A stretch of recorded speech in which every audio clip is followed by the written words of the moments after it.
आज मी तुम्हाला नारळी पौर्णिमा आणि रक्षाबंधन स्पेशल रसाळ मऊसूत तरी देखील चिकट न होणारा पारंपरिक पद्धतीचा नारळी भात करून दाखवणार आहे आणि तेही चक्क कुकरमध्ये। प्रत्येक साहित्याचे अगदी अचूक प्रमाण सांगितलेले आहे, त्यामुळे व्हिडिओ स्किप न करता शेवटपर्यंत नक्की बघा।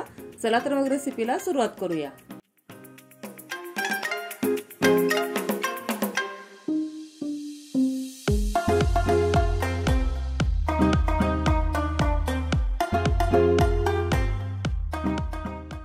इथे मी एक नारळ घेतलाय आणि या नारळाचा पाठीमागचा जो ब्राऊन पार्ट आहे तो आपल्याला काढून टाकायचा आहे आणि याचे तुकडे करून घ्यायचे।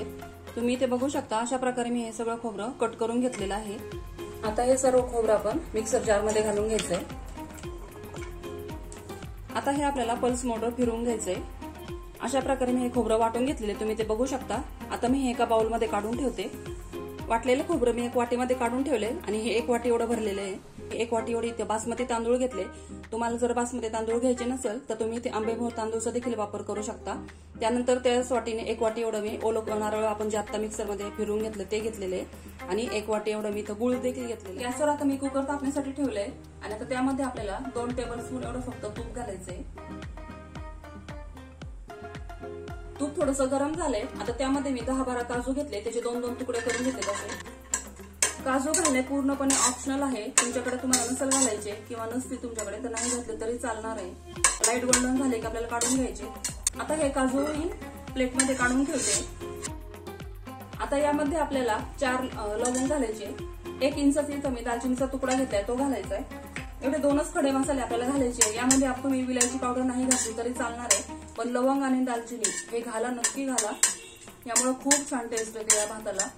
लवंग आणि दालचिनी घातल्यानंतर लगेच आपल्याला यामध्ये ओलं नारळ घालायचे आणि आता हे आपल्याला लो टू मिडियम फ्लेमवर 1-2 मिनिटांसाठी फक्त परतून घ्यायचंय।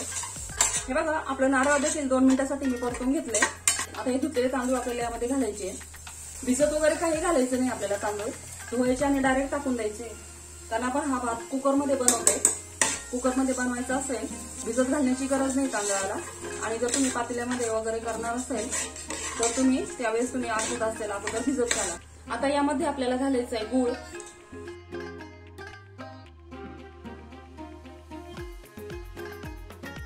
आणि ज्या वाटीने आपण तांदूळ मोजला होता त्या वाटीने आपल्याला 2 वाट्या एवढं पाणी घालायचंय। 1 वाटी तांदळासाठी 2 वाटी पाणी हे अगदी परफेक्ट प्रमाण आहे, एवढंच पाणी तुम्ही घाला। आता यामध्ये अगदी पाव चमचा एवढं आपल्याला मीठ घालायचंय। कुठल्याही गोडाच्या पदार्थामध्ये थोडंसं मीठ जर घातलं त्या पदार्थाची चव खूप वाढते। आता मी यामध्ये विलायची पावडर घालते आणि ही विलायची पावडर आहे ना मी साखरेबरोबर वाटलेली आहे। आणि आता आपण जे काजू फ्राय करून ठेवले होते ते पण आपल्याला यामध्ये घालायचे आणि आता कुकरचं झाकण आपल्याला बंद करायचंय आणि आता याची फक्त आपल्याला एकच शिट्टी करायची आहे।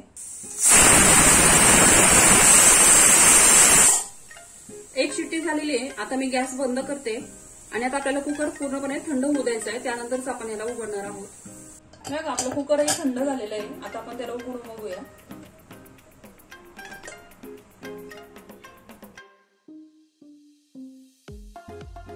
बघू शकता एकदम छान आपला नारळी भात इथे तयार झालेला आहे। तुम्ही जर कधी केला नसेल तर नक्की तुम्ही ट्राय करून बघा, खूप छान लागतो टेस्टला। आणि व्हिडिओ आवडला असेल तर व्हिडिओला लाईक, शेअर आणि चॅनलला सबस्क्राईब नक्की करा आणि कमेंट करून सांगायलाही विसरू नका।